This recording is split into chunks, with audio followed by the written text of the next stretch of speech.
संध्या अपने चाचा चाची के पास बचपन से रह रही थी, मगर उसके चाचा चाची उसे हमेशा ठोकरों में ही रखते थे। संध्या रूप रंग में अच्छी थी, मगर उसके भाग्य फूटे हुए थे। ए जी, देखना एक दिन ये निगल जाएगी हमारे घर को।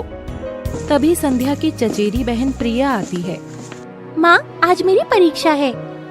प्रिया के जाने से पहले संध्या उसे दही चीनी खिलाती है और प्रिया चली जाती है। हे राम, इस पनौती ने तो मेरी बेटी के टोक लगा दी, कहीं अब वो फेल ना हो जाए। कुछ देर बाद प्रिया रोती हुई घर आती है। माँ, मैं समय पर कॉलेज पहुँच ही नहीं पाई और मेरी परीक्षा छूट गई।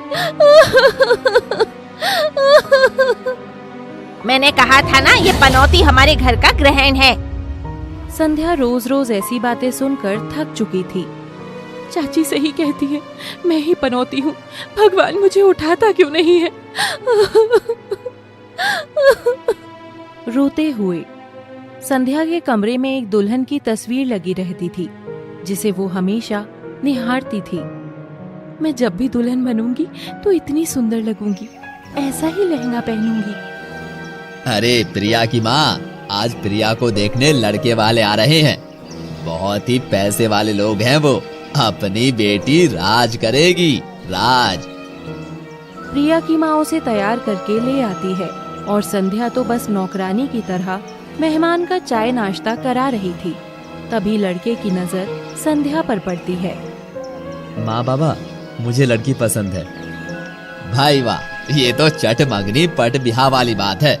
प्रिया बिटिया, जाकर राज के बगल में बैठ जा। एक मिनट, पर मुझे तो संध्या पसंद आई है।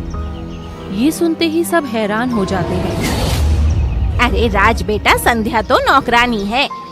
हाँ, पर इसके रूप के आगे प्रिया तो कुछ भी नहीं है। माँ, मुझे संध्या ही चाहिए। चाची संध्या को अंदर भेज देती है और लड़के वाले भी चले जाते हैं। सुनो जी, आज इस पनौती की वजह से हमारी बेटी का रिश्ता नहीं हुआ। जब तक ये कुंवारी है, हमारी बिटिया भी कुंवारी रह जाएगी। अचानक उसका चाचा बाहर चला जाता है और किसी गरीब भिखारी जैसे लड़के को ढूंढकर घर लाता है। संध्या की चाची भी अपनी एक पुरानी लाल साड़ी निकालकर संध्या के आगे फेंक देती है। ले लड़की, ये साड़ी लपेट ले और मंदिर चल। आज तो मैं तेरी शादी करवा कर ही रहूंगी। संध्या उदास होकर तैयार तो होती है, मगर घर के पास वाले खंडर में बैठकर रोती है। तभी एक परछाई संध्या के पास आकर एक बक्सा रख देती है और जब संध्या उसे देखती है तो उसमें एक चमचमाता हुआ लहंगा रखा होता है। तभी एक आवाज आती है, बेटा, ये लहंगा तेरी जिंदगी भी ऐसे ही चमका देगा। और संध्या वो पुरानी साड़ी हटाकर वो चमकता लहंगा पहन लेती है और मंदिर में जाती है। संध्या का रूप और लहंगा देख सब चिढ़ जाते हैं और उसकी चाची संध्या की शादी उस गरीब से कराकर उसे विदा कर देती है। जान छूटी उस पनौती से, अब चैन से मेरी बेटी की शादी कराऊंगी। संध्या और उसका पति एक झोपड़ी के अंदर जाने लगते हैं। चाची ने अच्छा ही किया कि एक गरीब से मेरी शादी कराई, वरना मेरे जैसी पनौती किसी को भी बर्बाद कर सकती है। और संध्या अपने लहंगे को उठाकर जैसे ही घर में पाँव रखती है, एक तेज रोशनी आती है, जिससे संध्या और उसका लहंगा गजब सुंदर लग रहा था। तभी संध्या जैसे जैसे चलती है, उसके लहंगे में से सोने की अशर्फियां गिरने लगती हैं और उसका पति और सास उसे चुगने लगते हैं। वाह बेटा, बहू के पैर तो बड़े ही शुभ है। इस गरीब के घर में तो आज धन की वर्षा हो रही है। संध्या भी पहली बार शुभ जैसी बातें सुनकर खुश होती है। उधर प्रिया की माँ ने संध्या के जाते ही राज और प्रिया की शादी धूमधाम से करा दी, मगर असली पनौती के बारे में तो कोई नहीं जानता था।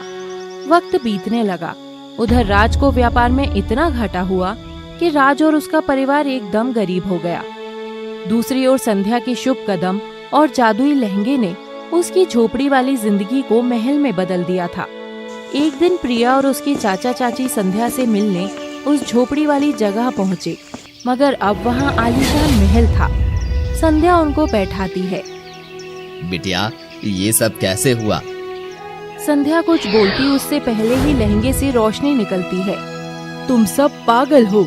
शुभ भाग्य तुम्हारे घर में था और तुम उसको पनौती कहते रहे। और आज तुम्हारे घर का भाग्य इस महल की किस्मत बन गया। ये तुम क्या कह रहे हो जादुई लहंगे? मैं कोई जादुई लहंगा नहीं हूँ, मैं बस किस्मत वाले इंसान का भाग्य जगाता हूँ। प्रिया, उस दिन अगर तुम्हारी परीक्षा नहीं छूटती तो उस दिन तुम एक्सीडेंट से मर जाती, मगर संध्या के भाग्य के स्पर्श ने तुम्हें बचा लिया। और बुढ़िया, तेरा तो घर संध्या की वजह से ही आबाद था। ये सुनते ही संध्या और चाचा चाची और प्रिया संध्या के कदमों में गिर जाते हैं और माफी मांगते हैं। एक चीज ध्यान रखना संध्या, जादू मुझ में नहीं, तुम्हारे भाग्य और कर्म में है। संध्या और बाकी सब उस दिन से खुद को पनौती मानना छोड़ देते हैं